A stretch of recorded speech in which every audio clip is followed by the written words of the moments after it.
Muito bem, estamos aqui novamente expondo 1 Pedro, capítulo 2, versículo 11 ao 17. Deixaremos bem claro o que Pedro quis dizer nesse texto aqui. E que também tem a ver com o nosso comportamento como cristão. O que quer dizer isso? Que até do 2 até o 10, nós estávamos vendo sobre os privilégios. Sempre a Bíblia, ela fala o privilégio e logo vem a responsabilidade nossa, os deveres. Como é que nós devemos nos comportar como cristãos? Temos doutrina e ética e etc., não é verdade? Sempre os escritos de Pedro, os escritos de Paulo, em Provérbios, eu estou fazendo agora lá no Instagram durante o mês esse de agosto, um Provérbios para cada dia do mês, e nós vemos assim essa contraposição, o conselho e logo o que acontece se você não acatar aquele conselho que está acontecendo ali. Dessa maneira, então, nós vamos ver aqui que tendo privilégios, né, do 2, do 1 até o 10, e a seguir também, né, vamos do 11 ao 17. Vamos ver os nossos deveres, e fica muito claro, Jesus fez isso no Sermão do Monte também, ele falava dessa maneira, tá? O discurso bíblico, na verdade, ele está assim dessa maneira, sempre te aconselhando, falando, olha, se você fizer dessa maneira, você vai conseguir isso, isso e o outro. São conselhos, porque esse é o caminho que nós escolhemos, o caminho estreito do qual falou Jesus, não é verdade? Que nós temos deveres a cumprir. Tem pessoas que vivem sem deveres, não é verdade? Não gostam de colocar rotina na sua vida para conseguir escalar e fazer coisas, mas nós, como cristãos, somos diferentes. Nós obedecemos os mandamentos porque nós cremos no que diz a Bíblia. Então vamos à leitura. Amados, peço-vos como a peregrinos e forasteiros que vos abstenhais das concupiscências carnais que combatem contra a alma, tendo o vosso viver honesto entre os gentios, para que naquilo em que falam mal de vocês, como de malfeitores, glorifiquem a Deus no dia da visitação pelas boas obras que em vós observem. Sujeitai-vos, pois, a toda ordenação humana, por amor do Senhor, quer ao rei como superior, quer aos governadores, como por ele enviado, para castigo dos malfeitores e para louvor dos que fazem o bem. Porque assim é a vontade de Deus, que, fazendo o bem, tapeis a boca à ignorância dos homens loucos. Como livres e não tendo a liberdade por cobertura da malícia, mas como servos de Deus, honrai a todos, amai a fraternidade, temei a Deus, honrai ao Rei. Como vocês podem observar aqui, Pedro ele vai começar falando amados. Amados de quem? Amados de Deus. Ei, você que está aí do outro lado, você é amado de Deus. E não é qualquer coisa, nós somos amados. E que bom é sentir amado, porque o ser humano ele foi feito para amar e ser amado. É por isso que existe uma peleia, né, do inimigo a usar pessoas quando nós somos ainda criança para poder desviar de Deus cada vez mais, porque o inimigo vê uma potência em cada um que nasce.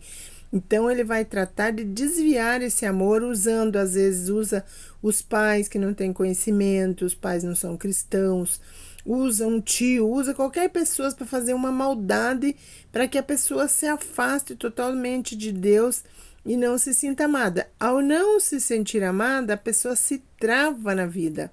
Ela vai criando assim obstáculos tão grandes e não e fecha o seu coração para o amor.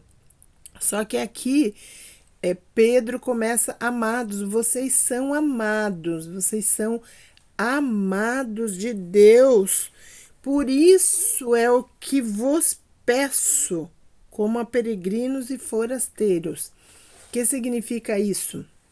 Peregrinos e forasteiros, porque nós já vimos aqui que eles eram peregrinos, né? Peregrinos significa residentes, estrangeiros em um outro país. E forasteiro significa que eles foram despatriados e que eles não são daquele lugar, eles estão de passo aqui nesse lugar. Então ele falava isso, amados. E os puritanos, para que vocês tenham uma ideia, é Carlos Spurgeon e Martin Lloyd Jones também, e tem outros vários por aí.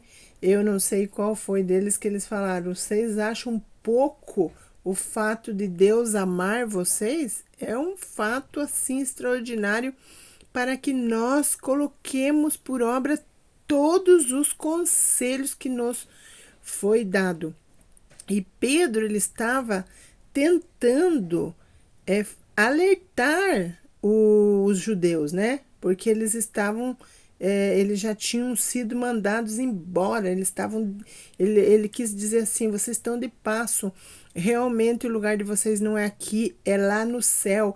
Então vocês, por favor, vocês se comportem de uma forma para que vocês possam ganhar as pessoas, e de não ser assim, vocês mesmos serem abençoados. Ele dizia assim: eu quero que vocês, por favor, se abstenham das concupiscências carnais. Quando nós pensamos em concupiscências carnais, nós sempre temos a tendência de pensar nos pecados sexualmente falando, mas lá em Gálatas vocês vão ver que não é só isso. É atos sexuais, adultério, é mentira, é glutonaria. Como é que você se leva com o pecado de glutonaria, que é comer mais do que você necessita? Eu acredito que todos nós estamos em guerra. Então, o que acontece? Ele fala assim: se abstenham das concupiscências carnais. Enquanto a glutonaria, eu posso dizer que você quer comer e quer comer. Quando está com ansiedade, você quer comer. Abstenham-se das concupiscências carnais. No caso aqui, eles estavam sendo defamados, né? Agora, mais para frente, vamos falar um pouquinho. Ele falou assim: abstenham-se das concupiscências carnais que combatem contra a alma. Esse combater aqui é uma guerra bélica, em grego, né? Ele vai falar sobre o significado, é um combate bélico contra a alma, contra o espírito. Ele fala a alma aqui. Então, nós estamos num período em que a Ucrânia está em guerra com a Rússia, e é a mesma coisa. De que lado você está como cristão? Você tem que deixar o Espírito Santo te dirigir, ou senão você vai passar para o outro lado. E Paulo falou que nós temos dentro de nós essa batalha, que a carne quer fazer uma coisa, o espírito está pronto para fazer, mas a carne não deixa. Então vai depender de você. Você não pode, um tem que vencer o outro. A guerra não é assim? Um vai ter que vencer o outro. Vocês vão batalhar até vencer. E vai vencer o que você escolher. Fruto do Espírito, que é a alma, que é aquele que é dirigido pelo Espírito Santo, que é aquele que se deixa trabalhar pelo Espírito Santo. Então eu pergunto: qual desses você está? Então, um vai ter que vencer o outro. A tua carne tem que estar sujeita ao Espírito. Agora, o versículo 12 disse: tendo o vosso viver honesto entre os gentios, para que naquilo em que falam mal de vós, como de malfeitores, glorifiquem a Deus no dia da visitação. Essa visitação aqui, ela significa, ela pode ser uma coisa boa, tanto quanto uma coisa má, né? Então, que quer dizer isso? Que no dia da visitação as pessoas, né, podiam ver que eles não estavam realmente, que eles eram pessoas boas. Por quê? Porque o Império Romano, eles atribuíam muita maldade aos cristãos, né? Porque era uma religião nova, era uma religião que disse que só adorava um Senhor, e eles queriam que o povo estivesse aos seus pés. Então era uma coisa assim muito estranha. Eles se preocupavam, né? Tanto é que eles foram expatriados do lugar, né? Do seu próprio país lá, porque eles falavam: esse povo praticam o canibalismo. Eles comem carne humana, eles tomam sangue de pessoas, né? Pela Santa Ceia.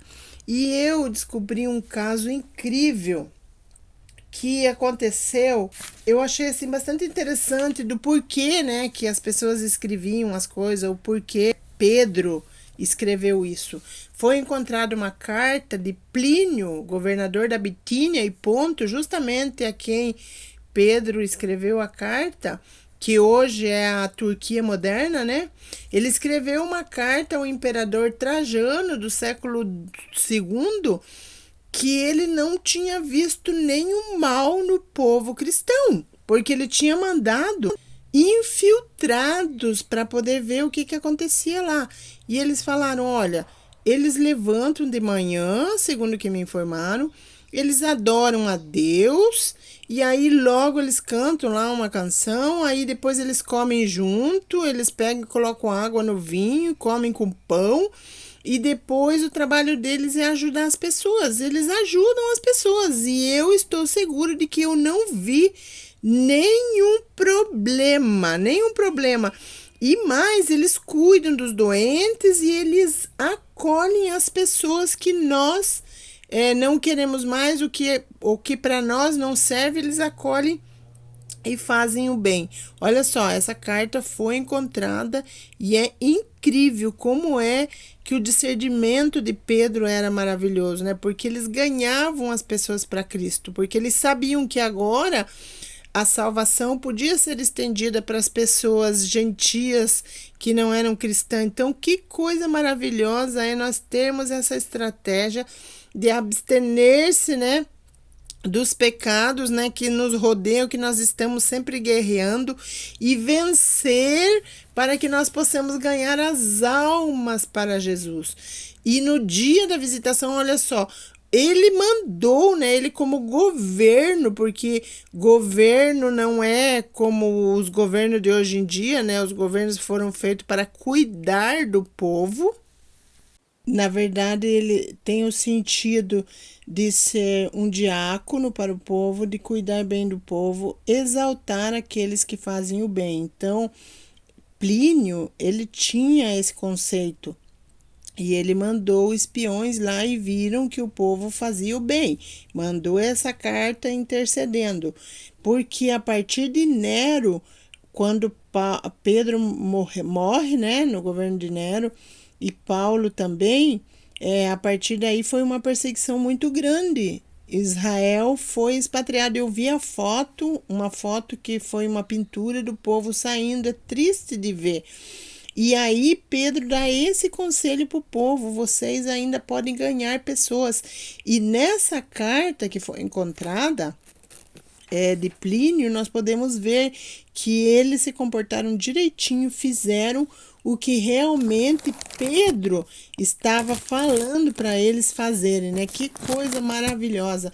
E também no versículo 13, vamos aproveitar: e sujeitai-vos, pois, a toda a ordenação humana por amor do Senhor, quer ao rei como superior, e também quer aos governadores como por ele enviados, para castigo dos malfeitores e para louvor dos que fazem o bem. Então, aqui é o que eu dizia: eles tinham que proteger o povo e louvar os que faziam o bem. E esse Plínio, ele fez isso.